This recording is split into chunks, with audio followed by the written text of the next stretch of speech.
All right, let's talk about our future with AI. We're promised this incredible world of perfect efficiency, where everything is taken care of for us. But what does that perfection actually cost us? And, what are we supposed to do when an AI can do everything better than we can?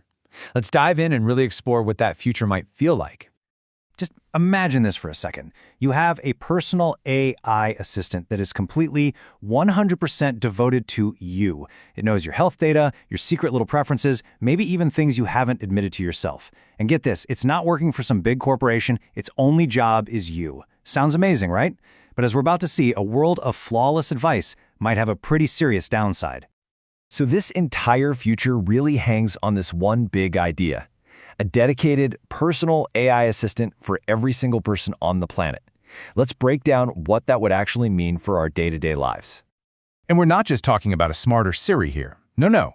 This is an AI that has access to literally everything: your biometrics, who you hang out with, your entire financial history.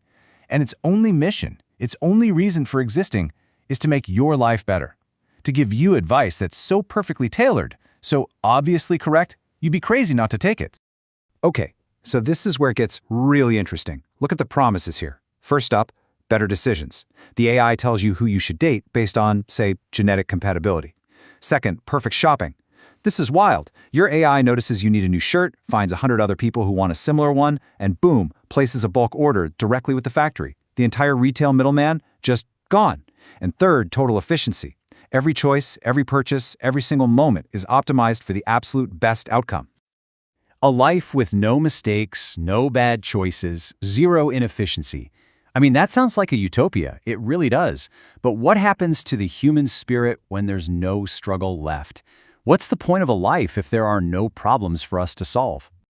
This brings us to a pretty chilling story: the Universe 25 experiment. Scientists created a perfect world for rats. Unlimited food, water, space, everything they could ever want. And you know what happened? The rats just stopped being rats. They stopped breeding, stopped socializing, and the entire colony completely collapsed. A perfect paradise with no challenges led to total self-destruction. Now, you might be thinking, hey, we're not rats in a cage. And you're right. But we can already see some strange hints of this happening in our own lives. Just look at how we meet people. A couple of decades ago, it was mostly through family or friends. Today, a staggering 67% of new acquaintances are made online. We're already outsourcing one of the most fundamental human drives to algorithms. And this trend of living our lives through a screen seems to be connected to other big shifts. This number, 34%, that's the percentage of young Americans who now say they have no interest in finding a sexual partner. Some researchers are suggesting that as life gets easier and more automated, our most basic natural human drives are actually starting to weaken. So here's the bottom line.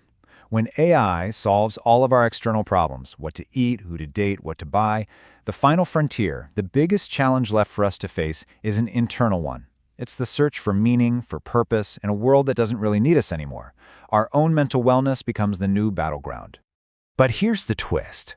Right when it seems like we're all headed for this perfectly ordered, maybe even passionless future, a really powerful counter-reaction is starting to bubble up, a rebellion against perfection itself. Because that's the thing, we are not rats. Humans have this amazing quality that they didn't account for in Universe 25. When we're faced with too much order, we crave chaos. We are natural-born generators of beautiful, unpredictable disruption. And you can already see this anti-perfection trend everywhere, especially among young people. They're buying vintage clothes from thrift stores, not just because it's cheap, but because it's unique. They're deliberately choosing old, clunky flip phones because it makes using social media a huge pain. There's this growing hunger for things that are handmade, imperfect, and raw, things that prove a human being was here. This rebellion, it's not just a trend, it's a strategy. It's pointing us to the one area where humanity will always have an unfair advantage over machines, our own weird, chaotic, wonderful uniqueness. Think about it like this. In business, there are basically two ways to win. You can be the cheapest, that's called leadership by cost, or you can be unique, that's leadership by differentiation. You offer something that nobody else can possibly copy. That is the game plan for humanity's future.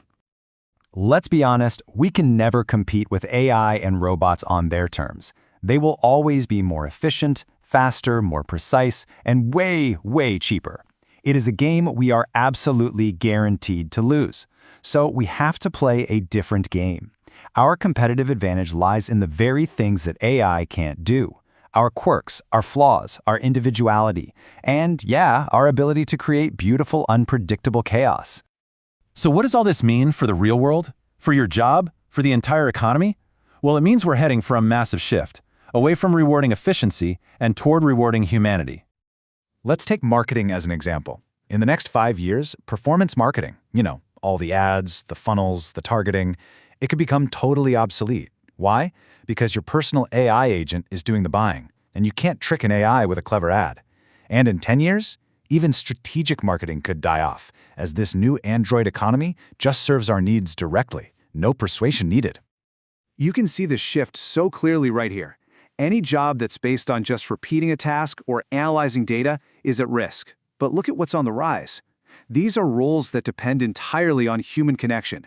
Community managers who build tribes, facilitators who help people get along, offline teachers and coaches, and master artisans who create one-of-a-kind, imperfectly beautiful things with their own hands. Ultimately, the most valuable skills of the future are not going to be technical. They're going to be the most deeply human things you can imagine.